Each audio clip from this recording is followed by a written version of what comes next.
Democratic Congressman Jason Crow directly accused Donald Trump of creating and condoning an environment of vitriol and political violence that has led to multiple death threats against him and other lawmakers after he publicly opposed illegal military orders.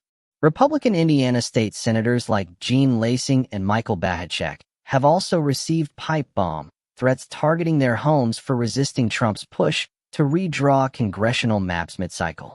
These threats highlight how Trump's rhetoric describing opponents as internal threats is inspiring acts of violence against both Democrats and fellow Republicans who defy his agenda.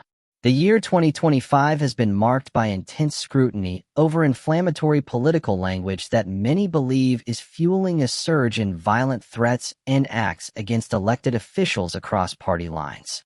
Democratic Representative Jason Crow from Colorado appeared on MSNBC to denounce Donald Trump for weaponizing vitriol that intimidates lawmakers into silence when they challenge his lawlessness. Crow revealed he has faced numerous death threats since posting a video urging military personnel not to follow illegal orders from Secretary of Defense Pete Hegseth to bomb civilians in the Caribbean. In Indiana, Republican Senator Jean Lasing reported a pipe bomb threat at her home after opposing the redistricting efforts pushed by Washington and state leaders.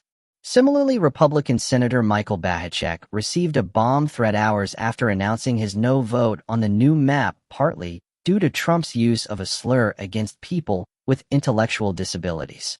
Another Indiana Republican Senator Michael Bitch has spoken out about threats he received for criticizing Trump directly.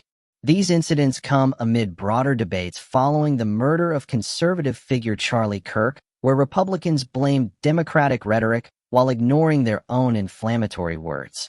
Trump and his supporters routinely label Democrats as threats from within, which has correlated with increased political violence. The Indiana legislature is set to reconvene on December 8 to decide on the redistricting, which Lasing argues is driven by political operatives rather than voter will. Crow's interview highlighted emailed bomb threats to Senate Minority Leader Chuck Schumer's offices, showing the escalating danger to public servants. The overall atmosphere suggests a deepening divide where even deep red states like Indiana see internal GOP resistance met with intimidation. This pattern raises alarms about the health of democracy when loyalty to one man overrides constitutional duties. Political rhetoric in 2025 has reached a boiling point with accusations flying over who is responsible for inciting violence after events like the murder of Charlie Kirk prompted Republicans to blame Democrats for Nazi comparisons despite GOP praise for similar policies. Trump and his allies described Democrats as internal threats, which has directly inspired attacks on them, and now on Republicans who break ranks.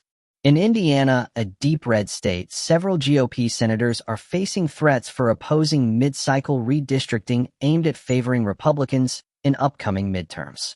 Senator Jean Lasing received a pipe bomb threat over the weekend after resisting pressure from Washington to approve the map changes. She posted on X that authorities secured her home area quickly, but emphasized her stance reflects her constituents' views, not political operatives' demands. Senator Michael Bahachek got a bomb threat at his family's home hours after declaring his opposition, citing Trump's slur against intellectually disabled people as a factor. Senator Michael Bitch has also reported threats for his Trump criticism, adding to the chorus of targeted intimidation within the party. The Indiana State Senate reconvenes December 8 for a final decision amid this tension. Meanwhile, Democratic Rep. Jason Crow, a veteran and former Army Ranger captain in the 82nd Airborne, revealed on MSNBC he has received multiple death threats for opposing illegal Defense Secretary orders. Examples include wishes for his murder to be recorded and statements that he deserves to die, showing the graphic nature of the harassment. Crow attributes this directly to Trump's creation and fanning of vitriol as a weapon to silence dissent. Senate Minority Leader Chuck Schumer's 3 New York offices faced emailed bomb threats, underscoring the widespread increase in such incidents.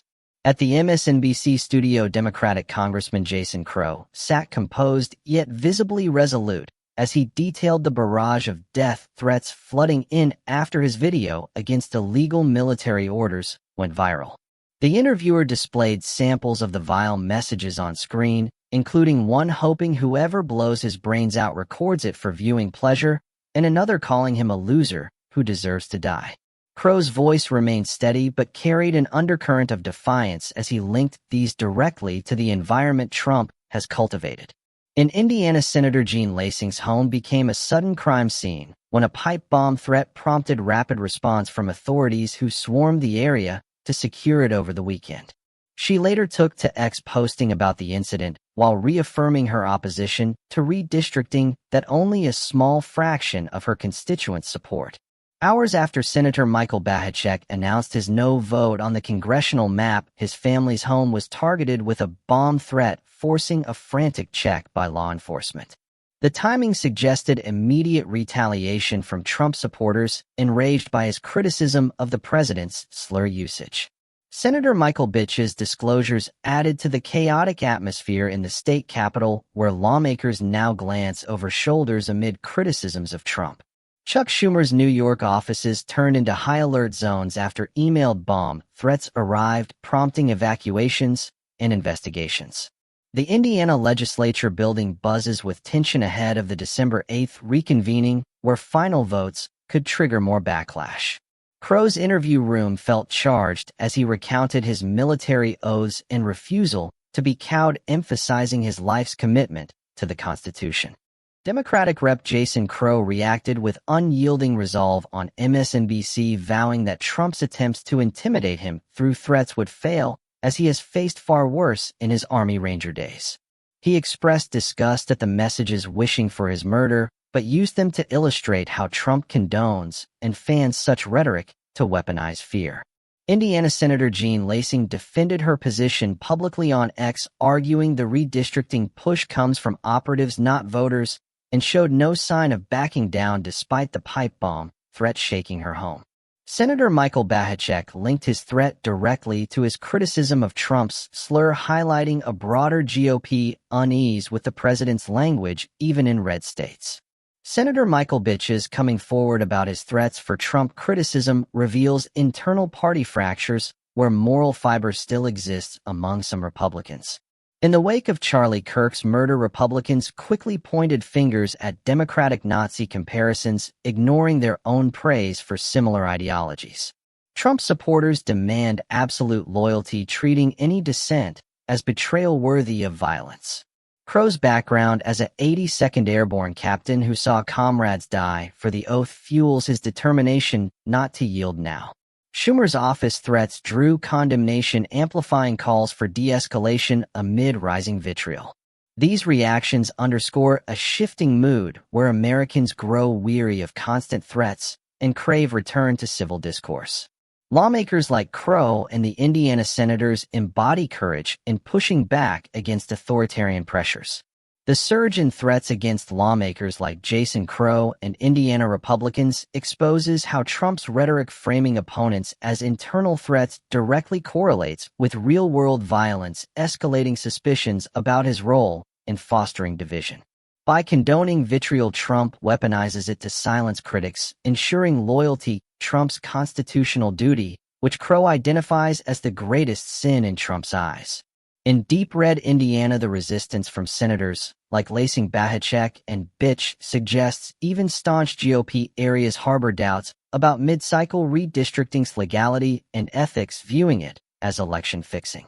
The timing of threats immediately after public oppositions points to coordinated retaliation from diehard Trump supporters demanding fascist-like unity.